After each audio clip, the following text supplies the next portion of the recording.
अस्सलाम वालेकुम स्टूडेंट। आज हम स्टडी करेंगे अलेक्जेंडर पॉप, उसकी लाइफ और उसका वर्क। तो कुछ पॉइंट्स हैं, ये हम स्टडी करते हैं। सबसे पहला पॉइंट ये है कि अलेक्जेंडर पॉप 21 मई 1688 को पैदा हुए और ये middle class Roman Catholic family में पैदा हुए। और किस जगह पैदा हुए थे? लंदन में। और उनके फादर का होल सेल लिनन ट्रेडर थे और उनका बिजनेस था और उनका बिजनेस बहुत अच्छा था। His father was good businessman. तो जब पॉप बहुत अभी छोटे थे तो उनके फादर जो थे वो बेनफील्ड इन विंडसर फॉरेस्ट वहाँ मूव कर गए। और उसके बाद फिर क्या हुआ? ये वही दौर था, ये वही पीरियड था जब अलेक्जेंडर पॉप को ट्यूबरकुलोसिस ऑफ बोन्स, ये एक बीमारी है हड्डियों की, इसका सामना करना पड़ा। तो इस बीमारी की वजह से इनकी नॉर्मल हेल्थ ग्रोथ जो है वो बहुत ज़्यादा अफेक्ट हुई थी। और इसके साथ साथ इनको कर्वेचर ऑफ स्पाइन, ये भी एक डिजीज़ है, इसका भी इनको सामना करना पड़ा। और ये अपनी सारी ज़िंदगी के लिए बिल्कुल भी नॉर्मल लाइफ गुजारने के काबिल नहीं रहे। He became invalid. तो उनकी जो हाइट थी बहुत छोटी रह गई थी। बहुत ही डिवार्विश पर्सनैलिटी थी इनकी, जो कि मुश्किल से 4 फीट और 6 इंचज़ थी। तो अपनी बहुत छोटी हाइट की वजह से और अपनी फिज़िकल हेल्थ की वजह से पॉप को दूसरों के ऊपर डिपेंड करना पड़ता था। उनको अपने बहुत छोटे छोटे कामों के लिए, जैसे ड्रेसिंग, अनड्रेसिंग, ये जो माइनर एक्टिविटीज़ है ना, इनके लिए भी इनको दूसरों के ऊपर डिपेंड करना पड़ता था।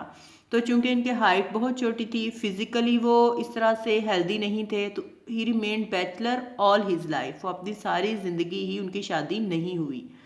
He couldn't enjoy normal love life. तो यहाँ पर भी वही चीज़ आ जाती है कि उनकी फिज़िकल हेल्थ थी और उनकी हाइट बहुत छोटी थी और उनको ट्यूबरकुलोसिस ऑफ बोन्स था, कर्वेचर ऑफ स्पाइन था, जिसकी वजह से वो नॉर्मल लव लाइफ नहीं गुजार सकते थे।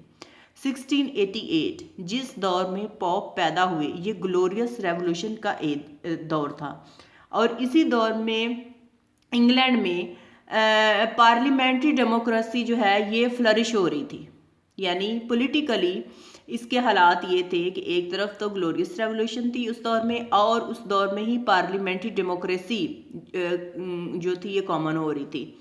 तो religious persecution for the Roman Catholic का ये दौर बहुत सख्त तरीन था। इसमें उनको बहुत ज़्यादा मजहबी तस्बात का सामना करना पड़ा था। इन रोमन कैथोलिक्स को ऑर्डिनरी राइट्स भी नहीं दिए जाते थे जो आमतौर पर दूसरे सिटीजन्स को मिलती हैं। रोमन कैथोलिक को ये भी नहीं दिए जाते थे। और ये they could not own property near London. तो ये अपनी कोई प्रॉपर्टी लंदन में नहीं थे ओन कर सकते, और ना ही ये लंदन में रह सकते थे, ना ही उसके इर्द गिर्द के 10 माइल्स तक ये रह सकते थे। ये इनके ऊपर सबसे बड़ी जो थी ना ये थी। Their children couldn't attend Cambridge और ऑक्सफोर्ड यूनिवर्सिटी। जो रोमन कैथोलिक्स थे ये अपनी कैम्ब्रिज या ऑक्सफोर्ड यूनिवर्सिटी में अपने बच्चों को नहीं भेज सकते थे, और ना ही इनके बच्चे किसी प्रीस्ट से पढ़ सकते थे। They had to give 2/3 of their wealth. और अपनी दौलत का 2/3 हिस्सा इनको दूसरों को देना पड़ता था। They couldn't possess any office or position. और रोमन कैथोलिक्स कोई भी अपनी पर्सनल ऑफिस या पोजीशन किसी गवर्नमेंट के अंदर नहीं बना सकते थे। इवन उनकी जो लॉयल्टी थी उसके ऊपर भी बड़े शकूक व शुबहात थे। Their loyalty was suspected. They were arrested on trumpery charges. और उनको बहुत छोटे छोटे चीज़ों के अंदर जो है शकूक व शुबहात का सामना करना पड़ता था, उनको अरेस्ट कर लिया जाता था।